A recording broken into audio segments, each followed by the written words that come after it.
Yo mga idol, musta? Mandrake Man Sports, sabi nga pala. Ating usapan, Barangay Nibra, Mikey Williams, bagong Hinebra player at Elite Norio, magre-retiro pa nga ba sa upunan ng Barangay Nibra? Pero bago nga yan, kung bago pa sa aking channel, huwag mong kalimutan mag-subscribe at i-click ang notification bell para like kang updated sa timito sa video natin. So pagmat pinagplano na nga rin ng ating Barangay Nibra na maghanap pa rin ng bagong makakatambin ni Troy Rosario at Justin Brownlee at Jimmy Malonzo sa magaling sa outlet shooting. Possible isa na nga rin naging free agent na former player ng TNT Tropang Giga ay walang iba kundi si Mikey Williams. Ito na nga ba ang kinahihintay ng lahat kung ano pa nga ba ang magiging plano ng ating Barangay Nibra? Kunin na nga ba ang nasabing player na si Mikey Williams mga idol?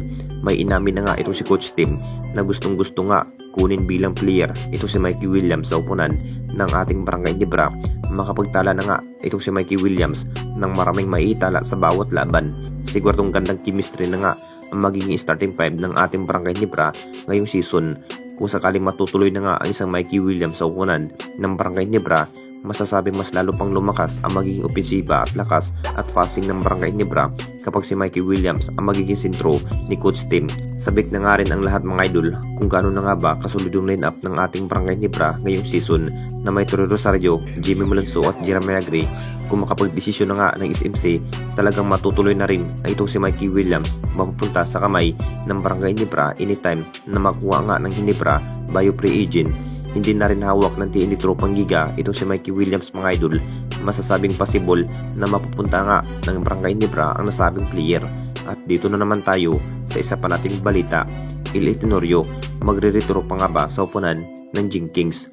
Alam naman nating lahat mga idol, isa na rin si Elite Norio sa isa sa pinakamatandang player ng Barangay Nibra.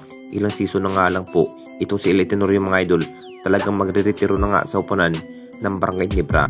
Sa naging bawat laro, itong si Elite Norio mga idol, mahina na nga rin sa stamina. Hindi na rin mabibigyan ng mahabang playing time ang nasabing veteran player. Magugulat pa rin ang lahat kung ano pa nga ba ang magiging situation itong si Elite Norio mga idol kapag nasa matinding laban na nga rin. Iba na rin ang isang Elite Norio noong panahon ng prime. Bigayan nga ang kanyang laro.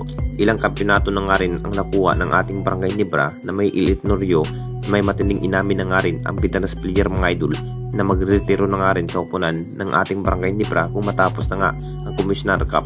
Hindi na rin nabibigyan ng kampyonato ang Barangay Nibra noong nagdaang season mga idol dahil TNT Tropang Giga nga ang nagwawagi sa Governor's Cup.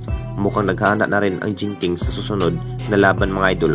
Kumpirmado na nga rin na magre-retiro ang isang Elite Norio kung matapos na nga ang Commissioner Cup ngayong season mga idol. Nagkaedad na nga rin na may 39 years old itong si Elite Norio mga idol. Panahon na nga ba na magre-retiro bilang player ng Barangay Nibra sa ating liga?